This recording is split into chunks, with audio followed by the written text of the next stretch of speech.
Hey guys, welcome back to Doc Lale Talks Comics. I just wanted to show you a short little quick pickup that I've picked up over the last week, and I think it will be something of interest. So let's go ahead and dig in. All right, first up, I managed to complete my run on All-Star Batman and Robin, the Boy Wonder. I found issue 5, 6, 7, 8 with this awesome Jim Lee Joker cover where you've got the dragon tattoo on the Joker. Issue 9. And then issue 10 of the Aborted series. I've really been looking forward to getting these books because I am a Jim Lee fan at the end of the day when he's on Batman. So I'm really hoping that these are as good, wild, crazy, exciting as everybody has said that they are. So, and by the way, I did check, this particular copy is not the rare $30, $40 copy that is floating out there where there was apparently some sort of, this copy has got censors over something, and the copy that was recalled did not have that censor. So I'm really looking forward to reading the rest of this run. I think I collected it up through the 4th or 5th issue the original time, and then I ended up having to sell my collection back about 2013. So never got the opportunity, and then that book was white hot when it got canceled because Jim Lee was just so far behind on the artwork.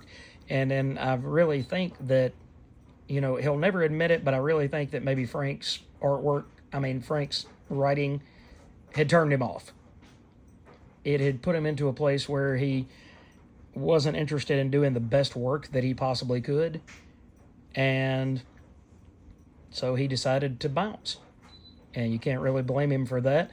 If you are a caliber of talent of Frank Miller or Jim Lee or someone along those lines, and you don't feel like you can do your absolute best work, then it's time to go.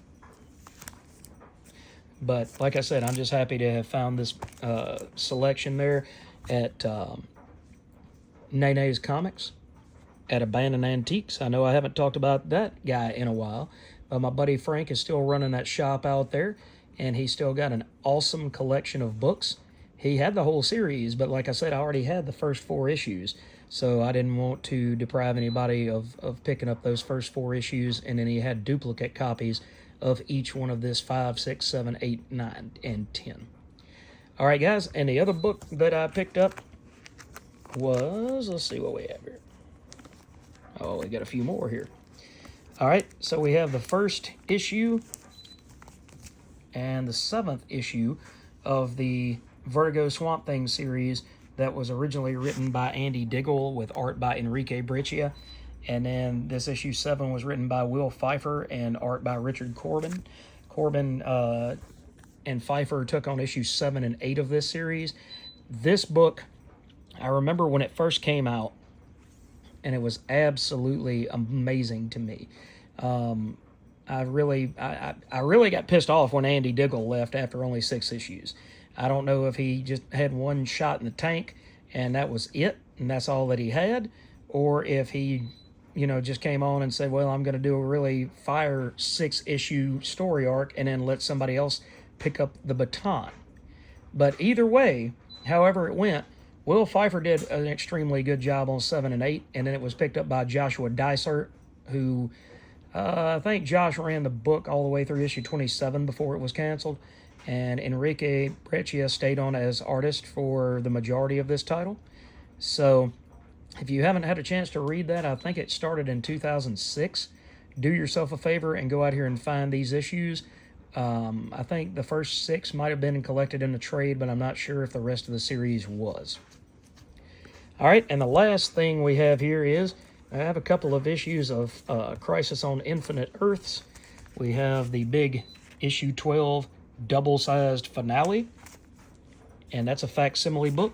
And we also have issue 9, which is a facsimile. So those are going to be under the greatest hits banner of videos that I've been doing, where now that I've got the entire series, I can talk about Crisis 1 through 12, and then I'll go back and also do Secret Wars from Marvel, issue 1 through 12.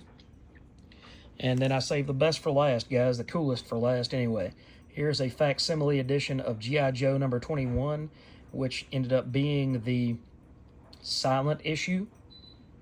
If you guys weren't around for that, the silent issue was the silent issue because the printer ran out of time to print the letter balloons and the dialogue in the issue, but it worked out really well because it was a Snake Eyes censored issue, and Snake Eyes is mute anyway. So that book has attained, the original printing anyway, has attained just classic status because Larry Hama and the art, which was done by who, I wonder? I'll have to look that up. But Larry Hama and the artist were able to tell a complete package without any word balloons, without any narration, without anything at all. You were actually able to read the story and understand where it was going and what the motivation of Snake Eyes was. So that's really all I've got, guys. I'm going to do this one in a greatest hits as well, so I've got to go back and reread that issue. But I hope you enjoyed this quick pickup video. I haven't done one of these in quite a while because I haven't had the opportunity to go see Frank in quite a while. You guys stay safe, take care of each other, and we'll catch you in the next video.